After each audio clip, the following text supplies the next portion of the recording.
आज बढिया इंटरव्ह्यू घेतो, चांगले पोट्टे निवडतो. पहिले शेअर मार्केट खाली पडू राहिलं, आता जर मी पोट्टे असे तसे निवडले ना तर मी खाली पडून जाईन. बढिया पोट्टे पाहतो.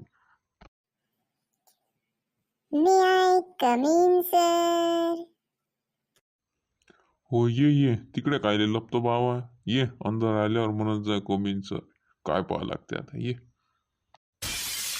अबे बाबा, का डायरेक्ट का वावरातूनच आला का इकडे? काय रजा काही बरं जाऊ दे पा, इथे येऊन बसलाय डायरेक्ट. कसंच करावं आता. तिकडे कधी तिकडे लपतं इकडे का ते कम्प्युटरवर बसता. आता होय थोडा साईड न होय, थोडा दूर होय. प्रश्न विचारायला लागते इंटरव्ह्यू सेशन हे काय काय चाललं का आपलं नागर वगरलं हे होय ते होय. चल होय साईड न होय. अरे अरे क्षमस्व क्षमस्व माहित नव्हतं ना ते. बसतो हो हो सॉरी सॉरी. नाही कम्प्युटर मध्ये मस्त आहे म्हटलं नाही थोडस आहे की बढिया बढिया आवडलं आपल्याला. काय चित्र काय चालू राहिलं? बे उन्ह बे तिकडे सांगितलं तिकून बस सारे का अबाद गुन्हीच आहे का बे लेगो. हा इंटरव्ह्यूला येता म्हणता ये पहिलेच हो साईड न होय. त्याच्यात आता पाहू नको, त्याच्यात नाही बक नाव जिल्हे काय. हा बोला, काय करता मग, काय नाव आहे तुमचं पहिले ते सांगा. इंटरव्ह्यू मध्ये पहिले नाव विचार लागत असते त्याच्यानं तर मीच पागल झालो पुऱ्या. त्याच्यात नावाचं काय आहे? माझं नाव आहे गोलू गुलबडार. गुलबडार गुलबडार. गोलू घुंटाली म्हणते मले, पण तुम्ही गोलू गोलू समजा. माझं नाव गोलू. वावर करतो मी, वखर आहे माय, 2 बैल आहे. बस बा एवढं आहे आपलं आता. बस झालं शेअर मार्केट पडलं, मी पडलो, मला फाशी घ्या लागते आता. मी पाहिलेलं गोलू आहे म्हणते, कुठचा गोलू आहे फोलू आहे त्याच्या बाहेर. सर बस झालं काय? इंटरव्ह्यू खतम झाला काय? बस झालं? नाही अजून आता तर सुरूच झालं. काही चहा घी पेता आणि थोडंसं कसं ते चक्रावलंच थोडंसं डोकसंच असं कसं थोडं कोम्यात गेल्यासारखंच वाटलं 2 मिनिटासाठी, म्हणून थोडंसं कसं थांबलो.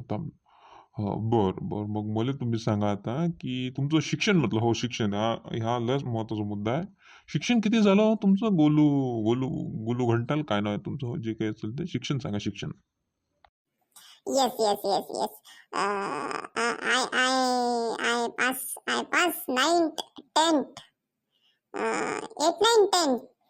हा एवढं शिकलो मी बाबा, लय शिकलो मी.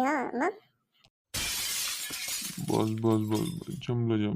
हेच पाहिजे होतं आपल्याला. सगळंच पाहायचं. इंग्रज गेले पण याची इंग्रजी आहे नाही तर सोडली रे बाबा. बरं झालं गांधीजी आले तर काहीतरी सुधारलं तरी ते. पाहतो आता काय करू, पाहू इथून काही आता गोटा घेऊन टाकू याच्या बुदल्यावर. काही समजून नाही राहिलं रे बाबा. हा तर अच्छा नाही काय 10वी पर्यंत शिकले नाही. हा त्याच्यातही फेल आहे म्हणता. बरं तर तुम्हाला माहित आहे हे क्षेत्र बँकिंगचं आहे. तर तुम्ही सांगा की शेअर मार्केट बद्दल तुम्हाला किंवा अर्थशास्त्राबद्दल तुम्हाला जेवढे काही माहीत असेल तेवढं आता मी प्रश्न विचारल्यापेक्षा आणि तुम्ही स्वतःची फोत्री केल्यापेक्षा स्वतः सांगून द्या बा स्वतःच्या तोंडानं. नाही तर म्हणजे कसं थोडंसं सॉफ्ट डिस्पोजेबल होऊन जाईल तिकडे नाही का.